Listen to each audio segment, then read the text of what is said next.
Hello दोस्तों, welcome to my new channel. जैसे कि आप न्यूज़ में देख रहे हो, श्रीलंका में बहुत सारी कठिनाइयाँ फेस कर रही हैं। अपने इंडिपेंडेंस से अभी से वो सबसे वर्स्ट इकोनॉमिक क्राइसिस फेस कर रही है। वहाँ के लोगों को खाने पीने में दिक्कत हो रही है, पावर कट हो रही है, बच्चे एग्जाम्स नहीं दे पा रहे हैं क्योंकि पेपर में शॉर्टेज है, सोशल मीडिया बैन हो गई और ऊपर से उनके फाइनेंस मिनिस्टर भी रिजाइन दे दिए हैं। इसी तरह उनकी सरकार के कई एमपी रिजाइन कर चुके हैं, जिससे राजापक्सा की सरकार को माइनॉरिटी फेस करना पड़ रहा है। आइए जानते हैं कि क्यों श्रीलंका को ऐसे कठिन दौर से गुजरना पड़ रहा है। इसके कई कारण हैं। फाइनेंस मैनेजमेंट की बात करें तो ऐतिहासिक रूप से श्रीलंका गवर्नमेंट कमज़ोर रही है। जैसे कि 1948 में श्रीलंका एक टॉप एक्सपोर्टर थी, चाय, कोकोनट और रबर पे। लेकिन जब 1955 में इंटरनेशनल मार्केट में रबर और चाय की प्राइस कम हुई, तभी गवर्नमेंट कुछ कड़े स्टेप्स नहीं ले पाई, जिससे उस पीरियड को रिकवर करना मुश्किल हो गया। उसके बाद स्टार्ट हुआ 1983 सिविल वॉर, और आप अच्छे से जानते हो कि जब भी कोई वार होता है तो उसका फाइनेंशियल कंडीशन बहुत ख़राब हो जाता है। तो 2005 में महिंदा राजपक्सा श्रीलंका के प्रेसिडेंट बने।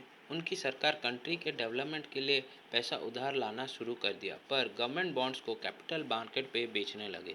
फॉर एग्जांपल, उनके टाइम पीरियड पे चाइना से उन्होंने लगभग $14 बिलियन लाए इंफ्रास्ट्रक्चर प्रोजेक्ट्स के लिए। उनमें से एक हम्बन टोटा पोर्ट भी था, जो कि अभी चाइना ने 99 ईयर्स के लिए लीज पे ले ली। इसी तरह 15 साल के बाद भी पैसा उधार लाना बंद नहीं हुआ, जिसके चलते सिर्फ लोन्स ही उनके 38% ऑफ नेशनल डेप्ट हो गए। और अगर आप अच्छे से देखोगे, राजापक्सा फैमिली ही श्रीलंका के इकोनॉमी को चला रही थी। तो आप सोच ही लो कि कितना करप्शन होता होगा। इसके चलते उनकी सरकार को आईएमएफ से 16 बार रिलीफ लेना पड़ा। आज के डेट पे श्रीलंका का नेशनल डेब्ट टू जीडीपी 110% है। अभी श्रीलंका का इन्फ्लेशन रेट अराउंड 15% के करीब है, और एक यूएसडी डॉलर 302 श्रीलंकन रुपी है। इसका मतलब यह है कि श्रीलंका गवर्नमेंट को कुछ भी इंपोर्ट करना है तो उसे बहुत सारे पैसा देना पड़ेगा। इसका मतलब वो अभी ट्रेड डेफिसिट में चल रहा है। अगर आप देखोगे तो श्रीलंका गवर्नमेंट हमेशा बड़ी शॉर्ट साइटेड रही है।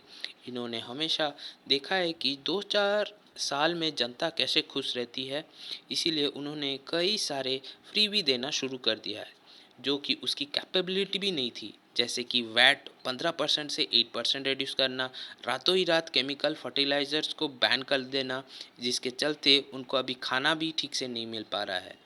लास्टली, टूरिज्म सेक्टर उनका 10% जीडीपी में कंट्रीब्यूट करता था, पर ईस्टर बॉम्बिंग और कोविड-19 के चलते टूरिज्म सेक्टर बंद हो गया था, जिससे उनको बहुत लॉस हुआ। अभी श्रीलंका के पास सिर्फ $2.3 बिलियन फॉरेन रिजर्व है, और ऊपर से इस जुलाई में उसको $1 बिलियन आईएमएफ को देना है। For the time being Sri Lanka को आईएमएफ से बेल आउट लेना पड़ेगा। तो अगर समरी किया जाए तो श्रीलंका इन्हीं 4-5 रीजंस को वजह से ही ये इकोनॉमिक क्राइसिस फेस कर रही है। ऐसे ही इन्फॉर्मेटिव वीडियो के लिए लाइक, शेयर एंड सब्सक्राइब कीजिए। Thank you.